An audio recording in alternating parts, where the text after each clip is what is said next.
महापंचायत के नुक्कड़ पंचायत का यह महाकुंभ पहुंचा है जो महाराजगंज के जिला पंचायत वार्ड संख्या 27 में। इस वार्ड की दशा देख करके तो यही लग रहा है कि यहाँ से विकास अभी कोसों दूर है। यहाँ कई प्रत्याशी मैदान में अब तक आ चुके हैं, लेकिन प्रत्याशियों का आंकड़ा देखने के बाद तो यही लगता है कि यहाँ एक ऐसा भी प्रत्याशी है जो सभी प्रत्याशियों को दबाने के लिए इकलौता ही काफ़ी है। यह हमारा प्रचार या विज्ञापन बिल्कुल नहीं है, क्योंकि उस प्रत्याशी ने महाराजगंज की लोकसभा की दावादारी कर चुका है और जिले से अपार सहायता और सहयोग उससे मिला हुआ है। हम बता दें आपको, कांग्रेस से प्रतिनिधित्व कर रहे एक प्रत्याशी इस वार्ड में अपने ग्रामीणों को समेटे हुए हैं, सजोए हुए हैं।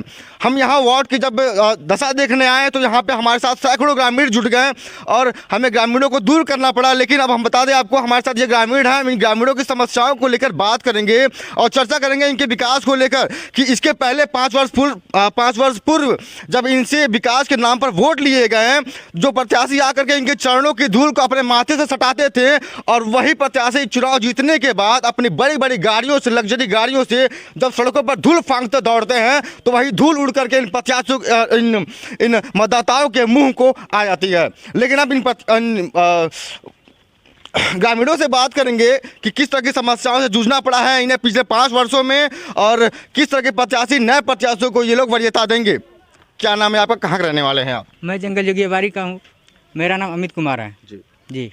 किस तरह के प्रत्याशी चुनेंगे इस बार आप? क्या रहेगा आपका परखने का नजरिया? इस बार जो है जो कर्मशील हो, जो हमारे गांव का विकास करे, ऐसे प्रत्याशी को हम लोग चुनना चाहेंगे। पिछले कार्यकाल में कौन था आपके वहाँ? इसके पहले सर हमको अभी पता नहीं है, क्योंकि हाँ सॉरी, लाल जी कनौजिया जी थे। तो चुनाव के दौरान तो दिखे होंगे वो? जी, चुनाव के दौरान बहुत बड़े बड़ी वादे करते हैं आकर के, फिर उसके बाद उन दर्शन ही नहीं होता उनका। मिले नहीं आपसे कभी वो? नहीं, कभी नहीं मिले। चेहरा देखा है आपने उनका? जी, चेहरा तो देखे चुनाव के टाइम में। अच्छा, युवाओं को क्या चाहिए होता है? ग्रामीण क्षेत्र के युवा हैं आप लोग, क्या चाहिए होता है? खेल मैदान चाहिए होगा, अच्छी पढ़ाई लिखाई चाहिए होगी, शुद्ध पानी पीने को चाहिए होता होगा। क्या मिला है आपको अब तक? अभी आज तक तो लाल जी कन्नौजिया जो मतलब वो थे जिला पंचायत थे, आज तक हम लोग को ऐसा कोई भी चीज़ नहीं दी है। एक्चुअली हम लोग स्टूडेंट हैं तो हम लोग चाहते हैं कि जो हम लोग का खेलने का फुटबॉल हो और भी तरह तरह की जो हम लोग के खेलने की चीज़ें वो हम लोग को नहीं दी गई हैं।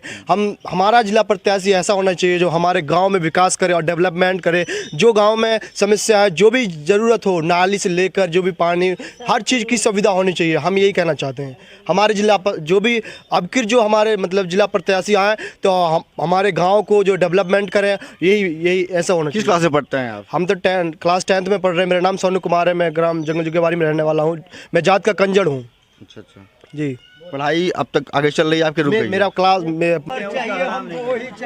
हमारे इस कैंपेन में, हमारे इस कार्यक्रम में अब वो राकेश गुप्ता जो इस वार्ड के प्रत्याशी हैं वो भी आ चुके हैं। अब हम इनसे जानेंगे कि किस तरह का विकास डेवलपमेंट ये करने वाले हैं और क्या एजेंडा है इनका और किन जनता इनको वोट क्यों देगी। हमारा जैसा सवाल रहता है हर कैंपेन में कि जनता आखिर आपको वोट क्यों देगी, तो अब राकेश गुप्ता जी बताएंगे जनता आपको वोट क्यों देगी।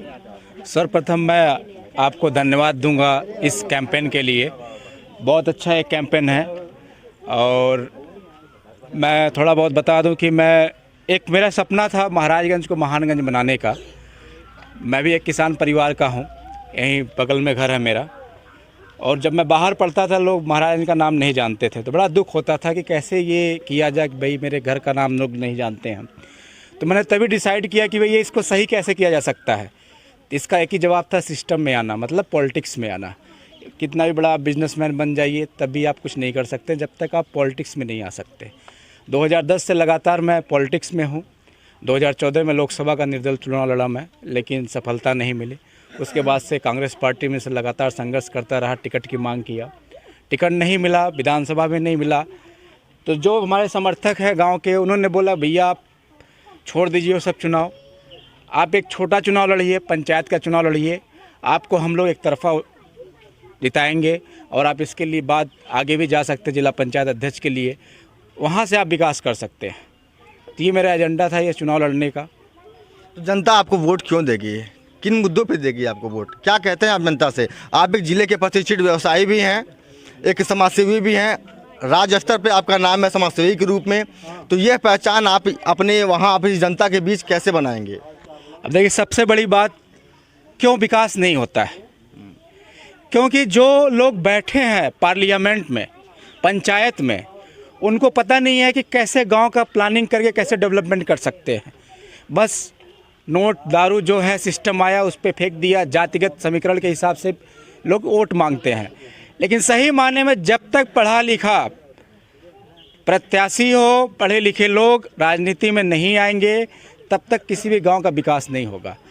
और विकास का मतलब ये होता है, मैं करीब 15 से 20 देशों में घूम चुका हूँ मैं, चाहे ऑस्ट्रेलिया हो, न्यूजीलैंड हो, स्विट्ज़रलैंड हो, Italy, France, London, France, Italy, जहाँ भी आप नाम लेंगे, वहाँ के गाँव को मैंने देखा है जहाँ का पॉपुलेशन 2000 है। वहाँ गांव इतने डेवलप कैसे किए हैं? क्योंकि वहाँ पे साक्षरता 100% है।